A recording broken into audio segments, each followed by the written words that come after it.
Welcome back to our second interview with Billy. Billy, I'd like to maybe go over college with you, the Royal Scottish Academy of Music and Drama. Right.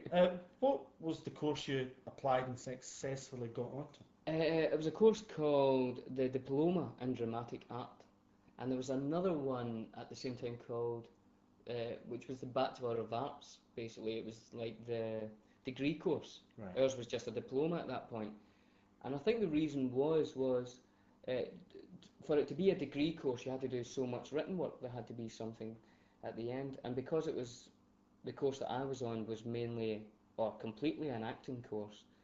Uh, there wasn't enough written work for it to be thought of as a degree. Right. So, but that was the reason I wanted to do it, was that I wanted to do as much acting as possible and not anything else. Whereas the other course had a lot of directing, making things, puppets, and masks. But we did more kind of just complete acting, you know. Well, being a tree. Oh yeah, I was a tree. In fact, in a play that we did in first year, I was actually a tree along with a few other people. And I started off this really outrageous kind of tree with like all my fingers were branches and I was all stretched up. And then after a couple of rehearsals, I thought, well, it's really hard to stand like this for a while. So then I was just a trunk that had been cut down, and A log. a log. I basically lay on the floor, which was much I easier. am a log. Yeah, and I was a monkey for a year as well. A monkey. A monkey, yeah. A monkey boy. It was great. So, I mean, was it quite intimidating? Because, I mean, you hadn't really acted for 6 years. You've been learning Yeah. a trade, Mhm. and then you've got in unexpectedly, so really maybe hadn't had time to prepare yourself for the world you were getting into. Yeah. Was it intimidating? Was it a kind of scary thing to get into?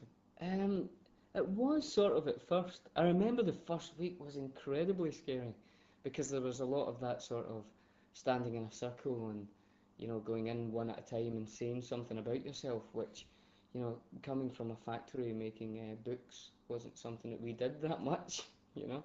But it was actually great. The people in my year were fantastic, and a lot of people who didn't have a huge theatre or acting background. People like Gordon Brown, who now works. He's an actor in High Road, the soap up here, and Des Hamilton, who's a casting director now. People who even now are still great friends, and I see them a lot. And so we had a really really good time actually. And it was a 3-year course. Yeah, it was 3 years. Yeah, the first year is mainly sort of working on voice and movement, and reading a lot of plays and poetry and stuff, and just Was that kind of frustrating from a certain degree? Because you wanted to go in and act. yeah, You'd obviously seen fame. You've yeah, seen how it works. exactly. And there you are reading books and doing voice and going me, ma, mo, and you went, I want to get on that stage. Exactly. I was still being a Jedi Knight actually. I was walking around in my cloak, but no, yeah, you did actually. By the end of first year, you're really dying to do a play, and you do a play at the end of first year, although not for an audience, only for um, people in the college. But and then second year you do a lot of plays, so it's the actual setup of it is very good, I think. So it was a grounding really for the first year. Yeah, it's very much a grounding, and I wouldn't agree with everything that they do, but pretty much 90% I think it's a good idea. And did you do the full range of plays? I mean, did you do, Mm. you did your Shakespeare's and you do comedies and musicals and Yeah. pantomimes and everything? Well, before I started college, I had no interest in Shakespeare at all, and by the time I left, I've got a huge love of Shakespeare now, and I love to play in Shakespeare plays. So things like that, to be introduced to that, and then have a love for the rest of your life is a great thing. But we did do things like that, and very famous like Chekhov plays, which are great for actors, and also comedies, farce comedies, musical. We did the Threepenny Opera, which was a great production, I thought, which I played Mac the Knife in, which is a great part, an amazing part for an actor. Great songs and great scenes and stuff. Yeah, so we did a huge variation of plays. And did you do any professional work while you were at college, or was that frowned upon?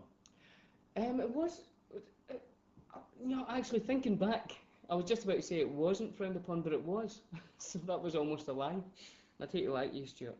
So, uh, yeah, it was.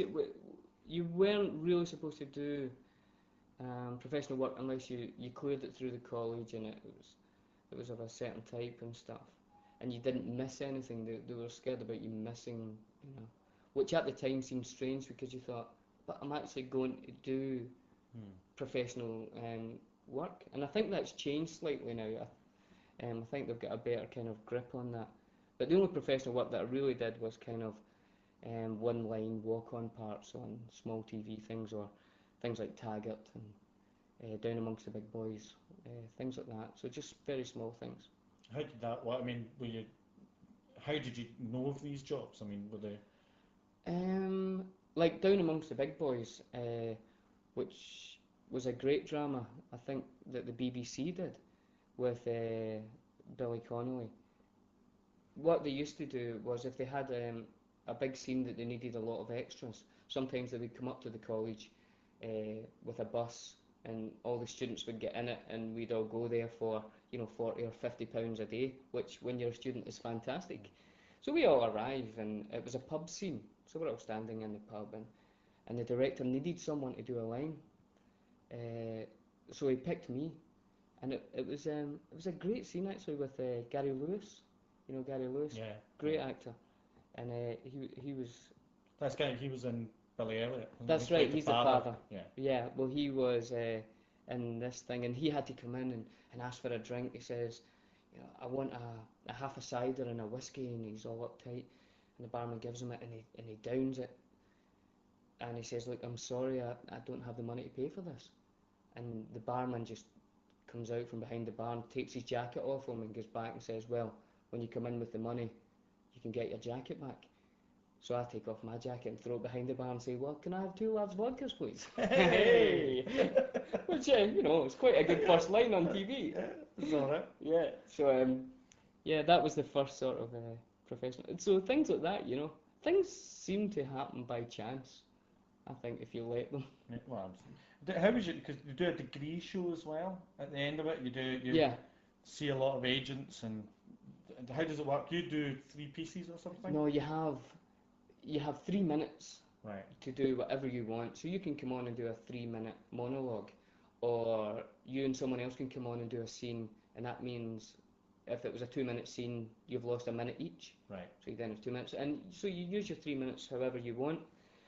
So we were rehearsing this, but I got offered a job, a theatre job, doing 2 plays in St Andrews, which meant that was going to be playing when the diploma show was on. So it meant that I couldn't do the diploma show. Right. So I never did it. Right. Whether that was a good or a bad choice, it did mean that directors and casting directors and agents in London, when the show goes to London, they never got to see me. But it did mean that I went straight out and started working, which was important for me. I think we'll talk later, Billy, about the work you did do after college. But for now, thanks very much. Hey, thank you.